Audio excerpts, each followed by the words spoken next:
अस्सलाम वालेकुम स्टूडेंट्स, हमने लास्ट लेक्चर में स्टार्ट किया था topic other type of investment securities. उसमें हम डेरिवेटिव सिक्योरिटीज़ पे बात करते हैं। Derivative securities are those securities which get their value from the underlying asset और अनदर सिक्योरिटी। हमने ऑप्शंस लास्ट टाइम डिस्कस किए थे कि it is one of the type of derivative securities. आज हम दूसरी टाइप की डेरिवेटिव सिक्योरिटी को देखते हैं, that is the future. Basically a future contract is the obligation to buy और sell a particular type of security or bundle of securities or any asset at a particular time for a stated price। अब यहाँ पे देखो तो term लिखा है obligation to buy or sell। इसका मतलब है कि इस कॉन्ट्रैक्ट में जो लोग पार्टिसिपेट कर रहे होते हैं, मतलब बायर्स और सेलर्स होते हैं, they have an obligation to buy और सेल अ पर्टिकुलर सिक्योरिटी। मतलब जो डेट और जो प्राइस जिस एसेट की मेंशन होगी इस कॉन्ट्रैक्ट में, फ्यूचर कॉन्ट्रैक्ट में, वो बायर्स और सेलर्स को हर हाल में ट्रांजैक्ट करनी पड़ेगी ऑन द स्टेटेड डेट। ठीक होती है बात। This is an obligation, a must contract which has to be fulfilled. The buyer of the future contract is taking on the obligation to buy and receive the underlying asset when the future expires. The seller of the future is taking on the obligation to provide and deliver the underlying asset at the expiration date. जो future contract का buyer होता है, basically he is the buyer of the underlying asset. ठीक है। और जो seller of the future होता है, future seller of the contract होता है, he is the one who is selling the asset on the expiration date. For example, दो sellers, एक सेलर है और एक बायर है। A is a buyer and B is his seller. तो A को कुछ गुड्स चाहिए हैं जो कि बी के पास हैं, तो बी वो गुड्स सेल करेगा, ए वो गुड्स को बाय कर लेगा, परचेज कर लेगा। ठीक है। लेकिन फॉर एग्जांपल लेट्स सपोज उन बायर के पास अभी करंटली पैसे नहीं है, तो he will make a contract with the seller कि जी मैं फ्यूचर डेट पे, let's suppose 1 year later, 6 months later, और I will mention a specific date, इस डेट पे इस प्राइस पे मैं क्या कर सकता हूँ, आपसे ये एसेट परचेज कर लूँगा। सेलर भी अगर इस चीज़ को अग्री करता होगा तो वो भी एक कॉन्ट्रैक्ट साइन करेगा और बायर भी कॉन्ट्रैक्ट साइन कर लेगा। एज पर दिस कॉन्ट्रैक्ट, जिसको हम फ्यूचर कहते हैं, as per this contract on the mentioned date, buyer will be obliged to buyer will have to purchase the asset mentioned in the contract। और जो seller है उसने he will be under an obligation to provide and deliver the underlying asset। ठीक होती है बात। Buyers of the future contract can sell their position at any time before expiration and be free of obligation। इसका क्या मतलब है? अभी मैं आपको एक एग्जांपल समझा रही थी फ्यूचर कॉन्ट्रैक्ट की कि there are two person, Mr. A and B। A is a buyer, B is a seller।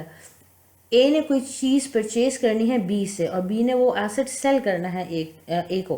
तो अब दोनों ने फ्यूचर कॉन्ट्रैक्ट बनाया है जिसके अकॉर्डिंगली A जो है 1 मंथ के बाद एसेट परचेज कर लेगा बी से एट द स्टेटेड प्राइस। अब ये 1 मंथ के दौरान में इस ए को फ़ौरन पैसे चाहिए कहीं किसी अर्जेंट नीड के लिए, तो जहाँ पे और सोर्सेज ऑफ फंडिंग्स यूज़ कर सकते हैं उसके पास एक ऑप्शन ये भी है कि जो उसने कॉन्ट्रैक्ट बनाया था बी के साथ, वो किसी ऐसे बंदे को सेल कर दे जिसको बी का एसेट चाहिए। बात समझ में आती है? तो ए क्या कर सकता है, जो बायर था ऑफ द फ्यूचर कॉन्ट्रैक्ट, वो क्या कर सकता है, वो अपना कॉन्ट्रैक्ट एक थर्ड पर्सन मिस्टर सी को सेल कर देता है, उसकी प्राइस ले लेगा। ठीक है। और अब क्या होगा कि जो कॉन्ट्रैक्ट है वो होगा between B and person C. Now C will be the buyer and B is still the seller. ठीक है। अब जो बी है वो एसेट डिलीवर करेगा किसको, मिस्टर सी को। अब ए का क्या फ़ायदा हुआ, ए को फ़ायदा ये हुआ कि उसने जो कॉन्ट्रैक्ट सी को सेल किया उसको एक प्राइस मिल गई है और उस प्राइस की बेसिस पर उसने अपनी नीड पूरी कर दी है। अब क्वेश्चन आपके दिमाग में आ सकता है, how price of this contract is determined, how price of this future is determined. ये जो फ्यूचर कॉन्ट्रैक्ट की प्राइस है it will depend on the underlying asset.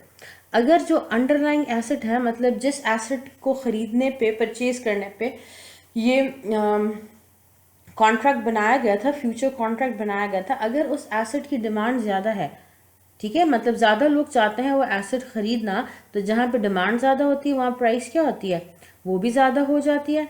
ठीक होती है बात। तो जब ज़्यादा लोग वो एसेट ख़रीदना चाहेंगे और सेकेंडली परचेजर्स को लगे, अगर लेट सपोज हमने कॉन्ट्रैक्ट बनाया है of purchasing a machinery at $10,000, ठीक है ना, एक स्टेटेड डेट पे हम कॉन्ट्रैक्ट में टर्म्स लिखी हुई थी कि स्टेटेड डेट पे मशीनरी परचेज कर ली जाएगी ऑन 10,000। अब एक्चुअल मार्केट में क्या है कि टाइम गुजरा, 1-2 वीक्स गुजरे, उस मशीनरी की प्राइस ज़्यादा हो गई, 10,000 से 12,000 हो गया, ठीक है ना। तो अब जो लोग मार्केट से जाके चीज़ खरीदेंगे वो 12,000 की खरीदेंगे, लेकिन जिस बंदे के पास ये फ्यूचर कॉन्ट्रैक्ट होगा, एज पर द कॉन्ट्रैक्ट जो सेलर है वो ये मशीन 10,000 की बेचेगा। तो अब जो बायर्स ऑफ द मशीनरी हैं उनका फ़ायदा किस चीज़ में, उनका फ़ायदा एसेट को सस्ती प्राइस पे, कम प्राइस पे ख़रीदने में।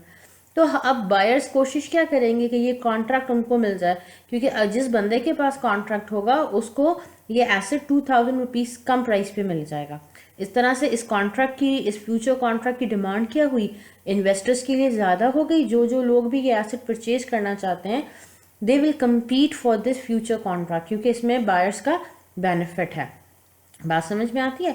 तो इस तरह से इस कॉन्ट्रैक्ट, फ्यूचर कॉन्ट्रैक्ट की प्राइस सेट होती है।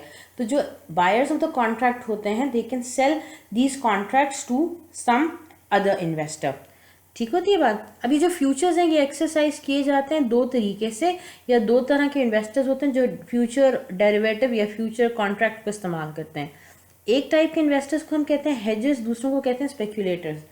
हेजर्स का टर्म हम इस्तेमाल करते हैं वो लोग जो अपने आप को रिस्क से हेज प्रोवाइड कर रहे होते हैं, अपने आप को रिस्क से बचा रहे होते हैं। तो अब यहाँ पे जो बाइंग और सेलिंग ऑफ एसेट्स में रिस्क क्या होता है, रिस्क होता है increase in the asset price. जैसा अभी मैंने एग्जांपल आपको दी थी कि 10,000 का मशीनरी थी, लेकिन with the passage of time उसकी प्राइस ज़्यादा हो गई। तो बायर्स के लिए इस किस्म की ट्रांजैक्शंस में रिस्क है ना, कि अगर मेरे पास अभी पैसे नहीं है ख़रीदने के लिए, और मैं, या मेरी नीड अभी नहीं है, मैं बाद में ख़रीदना चाह रहा हूँ, तो अगर मैं जितने टाइम वेट करूँ इसमें उस एसेट की वैल्यू ज़्यादा हो जाएगी, और जब वैल्यू अगर मार्केट में ज़्यादा हो जाएगी एसेट की तो मुझे ज़्यादा पे करके ये ख़रीदना पड़ जाएगा। बात समझ में आती है। तो अपने आप को मैं सिक्योर करने के लिए, मतलब जो परचेजर होता है वो अपने आप को सिक्योर करने के लिए इस फ्यूचर कॉन्ट्रैक्ट में आ जाता है। इससे होता यह है कि उनको risk due to increase in price के अगेंस्ट एक हेज, एक सिक्योरिटी मिल जाती है। दूसरे टाइप के जो मार्केट पार्टिसिपेंट्स या इन्वेस्टर्स होते हैं जो फ्यूचर डेरिवेटिव्स में या फ्यूचर सिक्योरिटीज़ में इन्वेस्ट करते हैं वो होते हैं speculators. Speculators are risk takers जो कि किसी एसेट की प्राइस मूवमेंट की वजह से, प्राइस के अप और डाउन होने की वजह से बेनिफिट, रिटर्न कमाने का सोच रहे होते हैं, ठीक होती है बात। ये वो लोग हैं, ये वो इन्वेस्टर्स हैं जो कि बेनिफिट लेते हैं ऑन ट्रेडिंग द कॉन्ट्रैक्ट, मतलब ऑन सेलिंग द कॉन्ट्रैक्ट। जिस तरह मैंने भी आपको एग्जांपल में बताया कि ए को पैसे चाहिए, तो ए ने क्या किया, उसने अपना कॉन्ट्रैक्ट जो बी के साथ बनाया था वो सी, किसी तीसरे बंदे को सेल कर दिया, ठीक है। तो ए अब इस टाइम पे क्या है, ए इज एन स्पेक्यूलेटर। उसने देखा कि भाई जब एसेट की प्राइस ज़्यादा हो रही है तो मेरे हाथ में जो कॉन्ट्रैक्ट है उसकी वैल्यू मार्केट में ज़्यादा हो गई है, उसकी डिमांड मार्केट में ज़्यादा हो गई है, क्योंकि जो अब मार्केट में महंगी चीज़ सेल हो रही है वो मैं ख़रीद सकता हूँ सस्ती प्राइस पे। I have this written contract with me, ठीक है। तो अब मेरे इस कॉन्ट्रैक्ट की वैल्यू बन चुकी है, मैं इस वैल्यू को ट्रेड कर सकता हूँ, मैं इस वैल्यू को अपने बेनिफिट में इस्तेमाल कर सकता हूँ by selling this contract, by selling this future to someone who needs this asset. इस किस्म के इन्वेस्टर्स को हम क्या कहते हैं, इस किस्म के एसेट्स को हम कहते हैं स्पेक्यूलेटर्स। स्पेक्यूलेटर्स जो होते हैं वो अपनी इन्वेस्टमेंट करते टाइम दो तरह की पोजीशंस ले सकते हैं, एक है लॉन्ग पोजीशन और एक है शॉर्ट पोजीशन। लॉन्ग पोजीशन का टर्म हम इस्तेमाल करते हैं व्हेन एन इन्वेस्टर और when a speculator purchases a future contract. अब वो फ्यूचर कॉन्ट्रैक्ट चाहे जिस भी पार्टी का हो, सेलर का हो या बायर का हो, इट डजेंट मैटर, लेकिन फ्यूचर को long positions means buying buy future, ऐसा फ्यूचर हम परचेज करेंगे विच कंसर्न्स द बायर्स। और शॉर्ट पोजीशन मीन्स जिसमें जो इन्वेस्टर है he will invest in a sell future, ऐसा फ्यूचर जो कि सेलिंग पर्पस के लिए हो। अब ये लॉन्ग पोजीशन और शॉर्ट पोजीशन जो है बेनिफिट किस तरह से देती है, ये बेनिफिट देती है मार्केट की कंडीशंस को देखते हुए।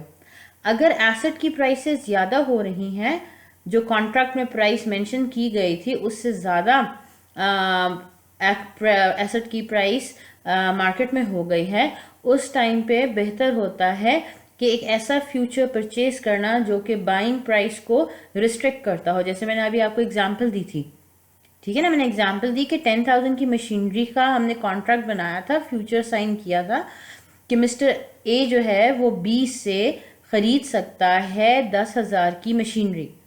अब मशीनरी की मार्केट प्राइस अगर ज़्यादा हो गई है, ठीक है, कॉन्ट्रैक्ट में 10,000 था, मार्केट में एसेट की प्राइस 12,000 15,000 हो गई है, ज़्यादा हो गई है, तो अब इन्वेस्टर्स के लिए बेनिफिट किस चीज़ में है? अब इन्वेस्टर्स का बेनिफिट है to have a long position, मतलब वो ऐसा फ्यूचर बाय करें, ऐसा कॉन्ट्रैक्ट बाय करें जो ये स्टेट करता हो कि हम जो हैं वो 10,000 का एसेट परचेज कर सकते हैं। तो अगर कोई स्पेक्यूलेटर इस किस्म की एसेट प्राइस मूवमेंट स्पेक्यूलेट करता है तो वो क्या करेगा? ही will invest in future contracts.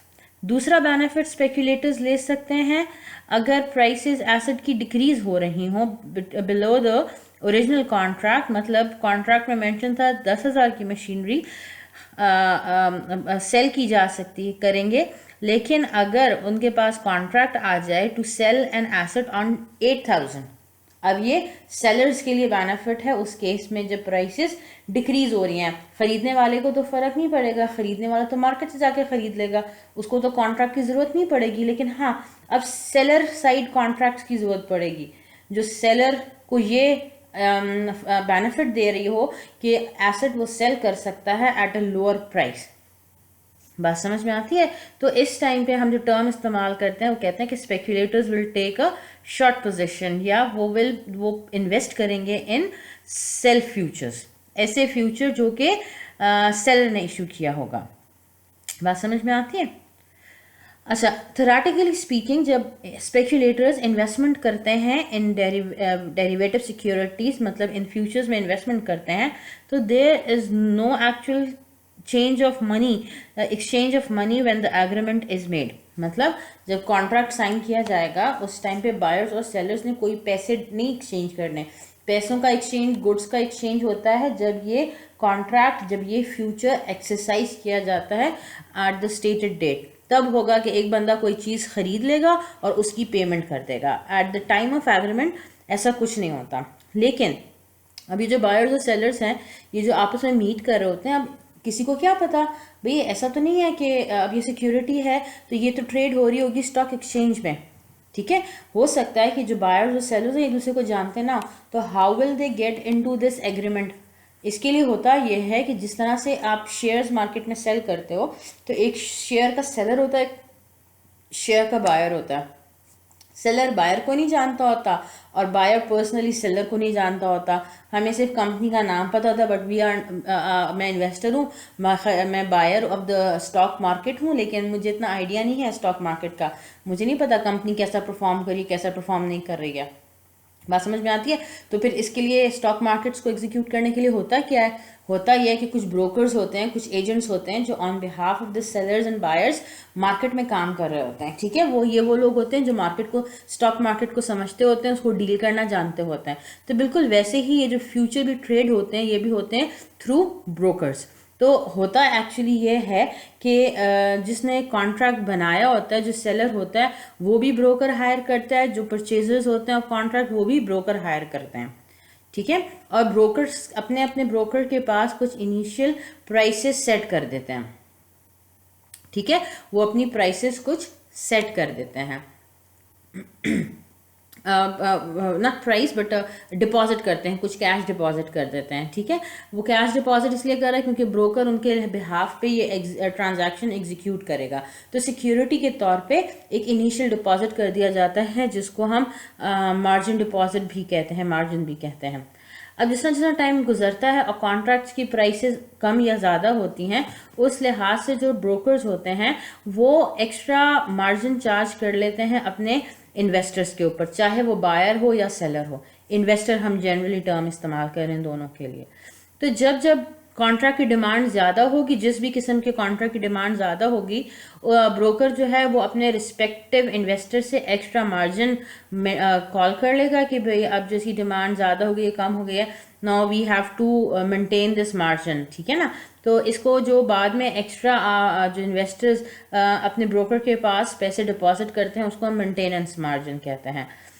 ये प्रोसेस डेली बेसिस का प्रोसेस है और इसको हम कहते हैं मार्किंग टू मार्केट और market to market, mark to market, marking to market और मार्क टू मार्केट। ये कॉन्सेप्ट यूज होता है when price of a certain security is set based on daily transactions. क्योंकि अब होगा क्या कि जो कॉन्ट्रैक्ट्स हैं इनकी वैल्यू हमने कहा ना डिपेंड करेगी किसके ऊपर, अंडरलाइंग एसेट पे। अंडरलाइंग एसेट की डिमांड या सप्लाई जिस तरह कम या ज़्यादा होती है, प्राइसेस कम या ज़्यादा होती हैं, उसी लिहाज से इस फ्यूचर कॉन्ट्रैक्ट की भी डिमांड कम ज़्यादा होगी। डिमांड कम ज़्यादा होगी तो उसकी प्राइस पे इफेक्ट पड़ेगा, ठीक है। प्राइस पे इफेक्ट पड़ेगा मतलब इन्वेस्टर के प्रॉफिट्स रिटर्न्स पे इफेक्ट करेगा, क्योंकि इस इन्वेस्टमेंट का रिटर्न इन्वेस्टर को सिर्फ मिल सकता है प्राइस अप्रिसिएशन और प्राइस डिप्रिसिएशन से। बात समझ में आती है, ठीक है। तो ये था फ्यूचर कॉन्ट्रैक्ट, ठीक हो गई बात। Next type of derivative security is very similar to future contract, लेकिन इसमें थोड़ा सा डिफरेंस आ जाता है। ये है, इसको हम कहते हैं फॉरवर्ड कॉन्ट्रैक्ट। फॉरवर्ड कॉन्ट्रैक्ट, इसको मैं एग्जांपल से समझाती हूँ। लेट्स सपोज कि आपने डिसाइड किया कि you will buy N ounce of gold for investment purpose. मतलब क्योंकि होता ही है कि लोग गोल्ड में इन्वेस्टमेंट करते हैं ना, वो देखते हैं कि जी स्पेकुलेट करते हैं फ्यूचर में गोल्ड की प्राइसेस ज़्यादा होने वाली हैं। अभी लेट्स सपोज $100 का गोल्ड मिल रहा है, 1 आउंस गोल्ड इज़ फॉर $100, और 2-3 महीने के अंदर ये 100 से $150 बन जाएगा। तो इन्वेस्टर्स क्या करते हैं, स्पेकुलेटर्स क्या करते हैं, वो इस एसेट को आज परचेज कर लेते हैं।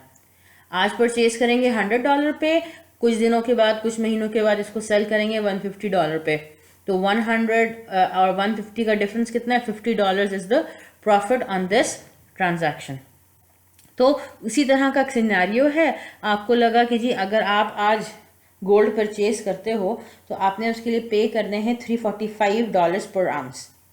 आप ये गोल्ड अपने पास कुछ अरसे तक रखो, जिस तरह एग्जाम्पल में लिखा है कि 1 ईयर तक अपने पास रखें, और फिर उसको 1 साल के बाद जब सेल कर देंगे तो ये जो $345 का आपने एसेट परचेज किया था, इसकी वैल्यू टाइम के साथ ज़्यादा हो जाएगी और 1 साल के बाद यही गोल्ड पर आउंस ये $370 पे सेल होगा। इसका मतलब है आपको 1 साल में $25 का प्रॉफिट हो जाएगा। तो this is a good way to invest your $345, जो 1 साल बाद $25 आपको एक्स्ट्रा मिल जाएंगे, ठीक है। तो एक तो तरीका ये है कि आज हमने गोल्ड खरीदा, अपने पास 1 साल रखे रहा, और फिर उसके बाद 1 साल के बाद हम उसको सेल कर दें और हम $25 एक्स्ट्रा अर्न कर लें इसके ऊपर। लेकिन एक और तरीके से भी हम इस इन्वेस्टमेंट को कर सकते हैं, हम एक और तरीके से भी गोल्ड में इन्वेस्ट कर सकते हैं। वो किस तरह कर सकते हैं कि हम एक future security, forward derivative security purchase कर लेते हैं। फॉरवर्ड एक ऐसा कॉन्ट्रैक्ट है, एक ऐसा डेरिवेटिव है, एक ऐसा एग्रीमेंट है जो कि स्टेट करता है कि बायर आज नहीं, जिस तरह फ्यूचर कॉन्ट्रैक्ट में होता है एक फ्यूचर डेट मेंशन होती है, एक फ्यूचर प्राइस मेंशन होती है कि हम इस पर्टिकुलर डेट के ऊपर इस प्राइस पे ये एसेट परचेज कर लेंगे। आज नहीं हम परचेज कर रहे, हम आज से कुछ टाइम के बाद परचेज करेंगे। तो एज पर दिस एग्जाम्पल मैं एक फ्यूचर कॉन्ट्रैक्ट बनाऊंगी, इसको हम फॉरवर्ड कॉन्ट्रैक्ट कहते हैं। इस कॉन्ट्रैक्ट में मैं स्टेट कर दूंगी कि I will buy 1 ounce of gold for $360 a year from now. मैंने जितनी प्राइस एंटिसिपेट की थी, एक्सपेक्ट की थी कि 1 साल के बाद गोल्ड की प्राइस इतनी हो जाएगी, मैंने उससे थोड़ी कम प्राइस के ऊपर इस गोल्ड को परचेज करने का एग्रीमेंट बनाया, ठीक है, कि मैं गोल्ड परचेज करूंगी। The contract specifies that you must buy the gold and the seller must deliver it. There is no exchange of money at the beginning of the contract. जाहिर बात है कॉन्ट्रैक्ट साइन किया तब कोई exchange नहीं हुआ। 1 साल के बाद क्या होता है कि आपने क्या करना है, इस कॉन्ट्रैक्ट को सेटल डाउन करना है। आप गोल्ड के सेलर को $360 पे करोगे और उससे गोल्ड परचेज कर दोगे, और तब उस टाइम पे मार्केट प्राइस 370 है, तो आगे आप इस $360 के गोल्ड को सेल करके फौरन उसी टाइम पे $10 का प्रॉफिट अर्न कर लोगे। ठीक होती है बात। अब आपके दिमाग में क्वेश्चन आएगा कि मैम पहली एग्जांपल में $25 का बेनिफिट था, यहाँ $10 का बेनिफिट है, कम बेनिफिट है, तो ये तो कोई अच्छी इन्वेस्टमेंट नहीं हुई। लेकिन आपने एक चीज़ मिस कर दी। वो चीज़ क्या मिस कर दी? मैंने अगर आज 345 पे करके गोल्ड ख़रीदा होता तो मेरे 345 उस गोल्ड में बाउंड हो चुके होते। एक साल तक मुझे 345 ने कोई बेनिफिट नहीं देना था। लेकिन जो दूसरा सिनेरियो है जिसमें मैंने आज कॉन्ट्रैक्ट परचेज किया है, उसमें मेरे $345 अभी खर्च नहीं हुए, कुछ भी पैसा खर्च नहीं हुआ है। मैं ये $345 अपने, अगर मैं बिजनेस हूँ तो मैं अपने बिजनेस में लगा सकती हूँ, एक इंडिविजुअल हूँ मैं उससे अपनी इंडिविजुअल नीड पूरी कर सकती हूँ। मतलब इस $345 का मैंने इस एक साल में कोई ना कोई बेनिफिट तो उठाया होगा। ठीक होती है बात? ये भी एक बेनिफिट है, और साथ में एक साल के बाद मुझे $10 का और भी बेनिफिट मिल रहा है। तो कंपैरिजन बेसिस पे देखो तो लॉस नहीं हुआ मेरा कोई, हो सकता है मुझे एक्स्ट्रा बेनिफिट ही मिल गया हो। इट डिपेंड्स कि मैंने अपना आज 345 किस तरह से यूटिलाइज किया है। बात समझ में आती है? क्लियर होता है? अच्छा, the value of the contract, जो हमने फॉरवर्ड कॉन्ट्रैक्ट बनाया था कि हम 360 का एक साल के बाद खरीदेंगे, इस कॉन्ट्रैक्ट की वैल्यू जो है वो कितनी है? जिस दिन कॉन्ट्रैक्ट बना उस दिन इसकी वर्थ थी $10 की, क्योंकि इससे $10 का फ़ायदा हो रहा था।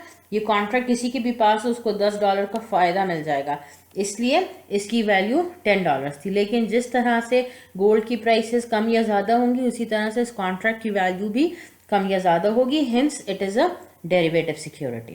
बात समझ में आती है? It is type of a future contract. लेकिन फ्यूचर कॉन्ट्रैक्ट्स को हम आगे ट्रेड कर देते हैं। फॉरवर्ड सिक्योरिटीज़ जो होती हैं वो नॉर्मली इस तरह से लाइक हैंड्स नहीं चेंज करती, इसमें एक तरफ से जो है वो कॉन्ट्रैक्ट बनाया गया। बात समझ में आती है? फिर उसके बाद एक और लास्ट टाइप की सिक्योरिटीज़ होती हैं जिसको हम कहते हैं swaps. This is also a derivative security. अब ये कैसे काम करती है? A swap involves the exchange or swap of two cash flows by two counterparties. Swap एक ऐसा डेरिवेटिव सिक्योरिटी है जो कि बेस करता है on exchange of cash flows between two parties, two investors, two individuals और टू ऑर्गेनाइजेशंस। इसको एक एग्जांपल से समझते हैं। Let's suppose there are two banks, ठीक है, और इन दोनों बैंक ने एक दूसरे के साथ स्वैप किया। स्वैप करने का मतलब है एक दूसरे से कैश फ्लो एक्सचेंज किया, स्वैप किया। दो बैंक्स हैं, एक बैंक ए है, एक बैंक बी है। ए बैंक ने क्या किया? उसने 10 मिलियन बी से लोन लिया on some principal amount loan लिया on a certain interest. Let suppose एक फिक्स्ड इंटरेस्ट उसने प्लान लाइक दे हैव क्या कहते हैं, प्लान किया या एक तरह से एग्री किया कि जी 5% इंटरेस्ट रेट पे हम लोन आपसे लेते हैं। मतलब बी ने कुछ पैसे ए से ए ने कुछ पैसे बी से लोन लिए, उधार लिए, और कहा कि मैं 5% इंटरेस्ट पे करूंगा फिक्स्ड रेट पे। जो सेकंड बैंक बी है उसने फर्स्ट बैंक के पास से भी लोन लिया इन रिटर्न, क्योंकि दोनों कैश फ्लो एक्सचेंज कर रहे हैं। ए ने पैसे लिए बी से, बी ने पैसे लिए ए से। तो सेकंड बैंक जो है उसने भी ए से पैसे ले लिए, प्रिंसिपल अमाउंट कुछ ले ली जो कि फिक्स थी, सेम थी as first bank. Let's suppose 10 million दोनों ने एक्सचेंज किया। तो सेकंड बैंक कहता है कि जी जो मुझे इस पे इंटरेस्ट मिलेगा that will be on floating rate. Floating rate interest होता है, एक फिक्स रेट इंटरेस्ट होता है। मतलब जब एग्रीमेंट किया, मैंने कहा 5% इंटरेस्ट पे करना है, तो through out the life of the loan हम 5% पर ईयर ही पे करेंगे। और फ्लोटिंग रेट में होता है कि जी कोई भी एक्सचेंज रेट को आप अपने लिए बना लेते हो बेस स्टैंडर्ड, और उसकी बेसिस पे आप अपना इंटरेस्ट रेट साइन करते हो। जिस तरह से जी लाइबोर, यहाँ पे एग्जांपल में एक रेट दिया हुआ है, LIBOR stand for Lahore interbank operational rate. ये वो इंटरेस्ट रेट होता है जिस पे बैंक्स आपस में जो है वो पैसे एक्सचेंज करते हैं, ठीक है। तो जब आप इंटरेस्ट को फ्लोटिंग रखते हो या इंटरेस्ट को इस किसी भी लाइबोर या काइबोर, जिस तरह से ये टर्म्स होते हैं, इनके साथ आप लिंक कर देते हो, किसी ऐसी स्टॉक एक्सचेंज के साथ लिंक करते हो जो कि इंटर बैंक ट्रांजैक्शंस को डील करती हों, तो फिर आपका जो रेट होता है वो डिपेंड करता है उस लाइबोर रेट पे। और वो जो लाइबोर रेट होता है वो डेली बेसिस पे चेंज होता है। जो बैंक्स होते हैं वो रोज़ाना की बेसिस पे अपनी कैश इनफ्लोज और कैश आउटफ्लोज को देख के डिसाइड करते हैं कि आज के दिन हमारा इंटर बैंक इंटरेस्ट रेट क्या होगा। कहने का मतलब है ये वेरिएबल होता है और एक फिक्स्ड होता है, ठीक है ना। तो जो सेकंड बैंक था उसने एग्री किया है कि जो मैं लोन ले रहा हूँ इस पर मैं लाइबोर के अकॉर्डिंगली इंटरेस्ट पे करूँगा, जितना लाइबोर का इंटरेस्ट होगा उतना ही मैं पे करूँगा। ठीक होती है बात। अब ये जो दोनों फर्म्स ने किसी के साथ कैश एक्सचेंज किया है, ठीक है, ऑन डिफरेंट इंटरेस्ट रेट, इसको हम स्वैप्स कहते हैं। अब इससे फ़ायदा दोनों बैंक्स को क्या हुआ, अगर देखो तो ए के पास भी, पहले बैंक के पास भी 10 मिलियन थे जो उसने बी को दे दिए, बी के पास भी 10 मिलियन थे जो उसने ए को दे दिया, तो दोनों को फ़ायदा क्या, वो दोनों को फ़ायदा मिलेगा इससे जो उनको इंटरेस्ट रिटर्न्स मिल रहे हैं। ठीक है। अब ये जो ए है ये क्या करता है, ये आगे जो 10 मिलियन इसने बी से लोन लिया था वो आगे किसी कस्टमर को लोन पे दे देता है, पैसे कस्टमर के पास आ गए और कस्टमर को वो इंटरेस्ट चार्ज कर देगा। अब इस बैंक की कोशिश होगी कि जितना इस बैंक ने, पहले बैंक ने फिक्स्ड रेट सेट किया हुआ था उससे ज़्यादा फिक्स्ड रेट पर रिटर्न ले अपने कस्टमर से। इस एग्जाम्पल में 5% इंटरेस्ट रेट था पहले बैंक का जो उसने पे करना था। तो जब ये पहला बैंक अपने कस्टमर को लोन देगा तो लेट सपोज देता है 6% पे, ठीक है, तो 6% रिटर्न मिल जाएगा बैंक को। क्लियर होगी बात। और जो सेकंड बैंक है वो भी यही करेगा, जो उसके पास 10 मिलियन आए ए की तरफ से, ए से जो उसने लोन लिया था उस पैसे को अपने पास तो रखेगा नहीं, उसको आगे कस्टमर को दे देगा। लेट सपोज वो किसी एक कस्टमर को देता है और उस कस्टमर से उसी कंडीशंस के ऊपर इंटरेस्ट रेट सेट कर देता है बेस्ड ऑन लाइबोर। ठीक है, मतलब जितना लाइबोर का एवरेज इंटरेस्ट होगा उतना ही हम कस्टमर से भी लेंगे, बैंक ने ये स्टेट कर दिया। अब लेट सपोज जो लाइबोर है उसका, अब देखिए जो बैंक्स जो क्या है, कस्टमर के साथ आप एग्रीमेंट में आते हो तो you have to make an agreement covering the complete duration of the loan. तो 3 ईयर्स का अगर लोन लिया है तो स्टेट एवरेज लेट सपोज उसका 6% इंटरेस्ट आता है। ठीक होती है बात। 6% इंटरेस्ट के ऊपर बैंक ने अपने कस्टमर को लोन दे दिया। अब जो पहला बैंक है उसको दो तरह के रिटर्न्स मिल रहे हैं, दो तरह के इंटरेस्ट मिल रहे हैं। पहला इंटरेस्ट क्या है, जो बैंक सेकंड बैंक लोन लेने पे इस फर्स्ट बैंक को पे करेगा, वो कितना था, वो था लाइबोर रेट के मुताबिक जो कि एवरेज 6% है। एक तो वो इंटरेस्ट इसको मिलेगा, दूसरा इंटरेस्ट इसको मिलेगा कस्टमर की तरफ से, वो कितना है, वो भी एग्रीमेंट में हमने 6% सेट किया हुआ है। मतलब बिजनेस बैंक, पहले बैंक का जो टोटल इंटरेस्ट है, टोटल रिटर्न है, वो 12% है। 6% फ्रॉम द बैंक जिसके साथ स्वैप किया हुआ है और 6% फ्रॉम द कस्टमर। बात समझ में आती है। अब इसने इस 12% टोटल रिटर्न में से वापस बैंक को भी, बैंक बी को तो पे करना है ना, क्योंकि उसने खुद भी तो लोन लिया हुआ था। वो कितना लोन इंटरेस्ट पे करना था, 5% इंटरेस्ट पे करना था। मतलब 12% पे रिटर्न ले रहा है और 5% पे इंटरेस्ट पे कर रहा है। बैंक का फ़ायदा है इसमें, बिल्कुल जी बैंक का फ़ायदा है। अब सेकंड बैंक को देखते हैं। सेकंड बैंक को भी 2 रिटर्न्स मिल रहे हैं। एक रिटर्न मिलेगा पहले बैंक की तरफ से क्योंकि बी ने लोन दिया हुआ है ए को, तो पहला बैंक ए बैंक बी को एक तो इंटरेस्ट पे करेगा, कितना इंटरेस्ट पे करेगा, 5% का इंटरेस्ट पे करेगा। और दूसरा इंटरेस्ट उसको मिलेगा कस्टमर की तरफ से, क्योंकि सेकंड बैंक ने भी अपने पास 10 मिलियन रखने के बजाय आगे कस्टमर को लाइबोर रेट पे कर दिया। और कस्टमर कितना पे करेगा, उसको 6% इंटरेस्ट पे करेगा क्योंकि average LIBOR rate is 6% over the 3 years. Clear होती है बात। तो जो सेकंड बैंक है उसको एक 5% इंटरेस्ट मिला, एक 6% इंटरेस्ट मिला, ओवरऑल इंटरेस्ट मिल गया 11% का। 11% में से 6% पे करेगा पहले बैंक को क्योंकि उसने लोन लिया हुआ है, तो बाकी कितना रह गया, बाकी जितना 5% रह गया that is its own earnings, उसका अपना रिटर्न है। तो कहने का मतलब ये है स्वैप से दोनों ट्रांजैक्शंस को फ़ायदा हो गया, दोनों बैंक्स को फ़ायदा हो गया, दोनों बैंक्स के पास एक्स्ट्रा रिटर्न्स आ गए हैं। तो ये जो स्वैप्स हैं ये भी डेरिवेटिव सिक्योरिटीज़ होती हैं। जैसा कोई कॉन्ट्रैक्ट बनाया जाए ये स्टॉक एक्सचेंज में, क्योंकि इसमें रेट्स फिक्स होते हैं कि जी एक पार्टी दूसरी पार्टी के साथ इतने रिटर्न के ऊपर इतना रिटर्न पे करना है, ठीक है ना।